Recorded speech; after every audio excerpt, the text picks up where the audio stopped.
welcome back to my channel, or welcome to my channel if you're new. Before I get started, make sure you subscribe and hit the notification bell. Okay, so this week I read Size 12 is Not Fat by Meg Cabot.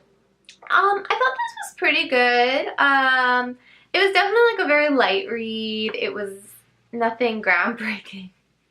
But like, it moved along. It was good. A little bit predictable. But it was just like a nice summer light read. I was pretty into it. There was some stuff that bothered me a bit. Like, so basically it's about, there's going to be spoilers, just so you know. But basically it's about this girl, Heather, who was like this teen pop sensation. And then I guess her mom like runs off with all her money and she wants to with her manager, and then her label drops her, and then her boyfriend cheats on her, who's also like a pop star. And so now she's like working at this residence hall at a college in New York, and then all these girls keep ending up dead, and they think it's an accident, like it's this thing called elevator surfing, but she like has this feeling it's not.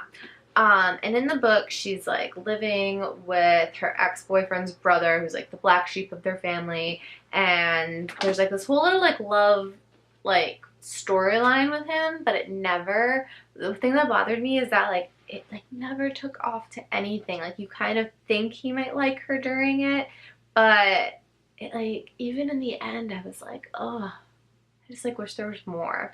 So anyways, the book is just basically her trying to like solve this like murder, like because it's like multiple girls, so it's like a serial killer basically.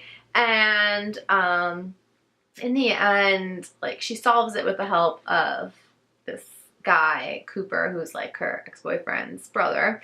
But like it was just like the thing, like it was like good, and the person who it ended up being, I kind of like saw it from the beginning, just because like she seems like she would never be it, and she was there the whole time. And the thing that like bothered me was like towards the end there was like an opportunity for the author to like do like a really big twist, and she didn't, so it was just like still the person who we thought it was going to be. So that was like okay.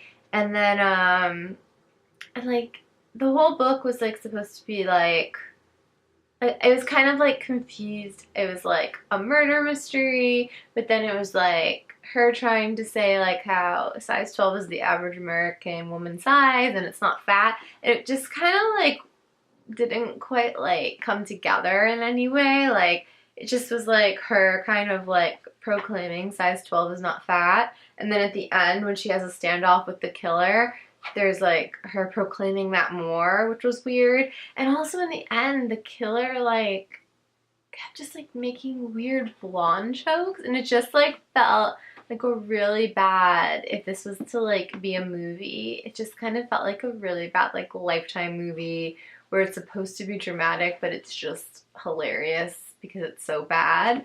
So like that like all was just like kind of weird for me. And then and the only other thing that like bugged the crap out of me was like the whole time it's like in the first person, so it's from the point of view of Heather.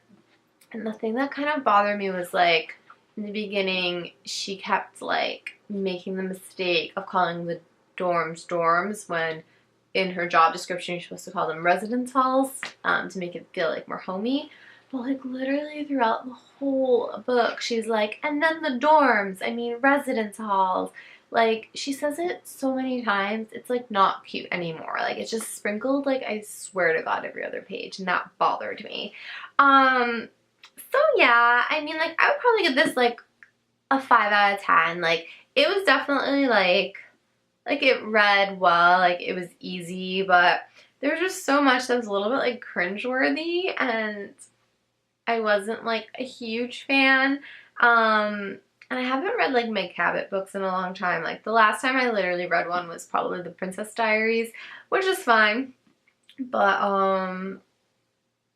yeah, it was just like fine. Like it was easy to read. It was a good summer read. It was very light. Like, it wasn't anything crazy. Like, it's not the best. Like, I read a lot of kind of crime novels, so it definitely was not the best in terms of like story and structure and like in that sort of vein. So I think if I like didn't typically read a lot of like mystery books and crime novels and all that, I think I would have enjoyed it a lot more. But I've just like read so many better stories that this was just kind of like light and fluffy comparatively. This week I'm reading The Jealous Kind by James Lee Burke. I'm pretty excited about this. I've actually already started a little bit. It's pretty interesting. It's really descriptive so far, and there's like a few parts where like stuff has come up so far where I'm like, I don't quite understand how we got there, but I'm hoping as I get deeper into the book, I'll kind of be able to piece stuff together more. So I'm just kind of along for the ride at the moment. But so far it's really good, so if you want to read along, I'd love to hear your thoughts. And also, as always in the comments, please, if there's any books you think I would really enjoy, please let me know. And that's about it. Thanks guys, have a good night.